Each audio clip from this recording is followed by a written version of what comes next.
Families நம்ம car வாங்க போற ஃபேமிலிஸ் எனக்கு ரொம்ப சந்தோஷமா இருக்கு ஃபேமிலிஸ் எனக்கு அர்ஜென்ட்டா காசு தேவைப்படுது ஃபேமிலிஸ். எங்க அம்மா ஹாஸ்பிட்டல் இருக்காங்க ஃபேமிலிஸ்.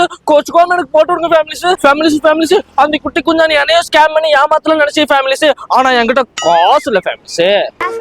நான் ஸ்கேன் பண்றேன்னு எல்லாரும் சொல்றீங்க ஃபேமிலிஸ்ன்னு சொல்லி ஒரு 15 வயசு பையன் நம்ம எல்லாத்தையும் ஏமாத்திட்டு இருந்திருக்கியா? ஏன்டா படிக்கிற வயசுல பண்ற வேலையாட தம்பி இது? முதல்ல உன்னை பெத்தவங்களுக்கு குத்த சொல்லணும். பெத்தவங்க கூட குத்த சொல்றதை விடுங்க. இவனை நம்பி இத்தனை பேர் ஃபாலோ பண்ணி வச்சிருக்கீங்களே ஃபேமிலிஸ்னு அவங்கள முதல்ல குத்த சொல்லணும். சின்ன பையன் இந்த வயசுல இவ்வளவு தூரம் வளர்ந்து வராரு. பொறாமையில எல்லாரும் நான் ஸ்கேமர்னு போட்டுட்டு இருக்காங்க ஃபேமிலிஸ். இந்த சின்ன வயசுலயே நான் இவ்வளவு தூரம் வளர்ந்துட்டேன், அதனால எல்லாருமே பொறாமப்படுறாங்க ஃபேமிலிஸ் அப்படின்னு சொல்றல தம்பி.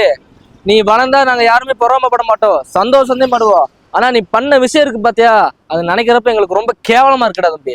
ஏன் நான் மட்டும் தான் கேம் ப்ரமோஷன் போட்டுட்டு இருக்கேன்னா இங்க இருக்க எந்த யூடியூபருமே கேம் ப்ரமோஷன் போடவே இல்லையா? டே தம்பி, உனைய நம்பி இத்தனை பேர் ஃபாலோ பண்ணிருக்காங்கன்னா அவங்களுக்கு வந்து நீ உண்மையா இருக்கணும். அந்த ஃபாலோவர்ஸை வச்சு நல்ல செய்தி நல்ல நியூஸா நீ வந்து பேசி போடணும். ஆனா அந்த ஃபாலோவர்ஸை வச்சுக்கிட்டு நல்லா நீ பார்ட் டைம் ஜாப் பண்ணுங்க, கேம் விளையாடி மணி ரன் பண்ணுங்கன்னு சொல்லி இப்படி ஸ்கேம் பண்ணி ஏமாத்துற வேலையெல்லாம் நீ பண்ணக்கூடாது. கொஞ்சம் பேருக்கு இப்ப எல்லாத்துக்கும் மணி கொடுத்துட்டு இருக்கேன் ஃபேமிலிஸ். கொஞ்சம் தம்பி, ஒருத்தர் இல்ல, நீ யார்கிட்ட காசு வாங்கினியோ ஒருத்தர் விடாம எல்லார்கிட்டையும் கொடுக்குற.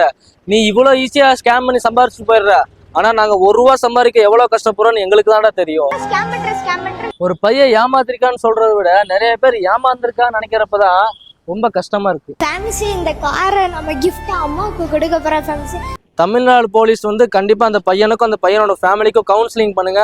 ஏன்னா அந்த ஃபேமிலி சப்போர்ட் இல்லாம அந்த பையன் இவ்வளவு தூரம் வந்திருக்க மாட்டேன். ஃபேமிலிஸ்ன்னு சொல்லிட்டு எல்லா ஃபேமிலிஸுக்கும் வச்சான் பாரு ஒரு ஆப்பு.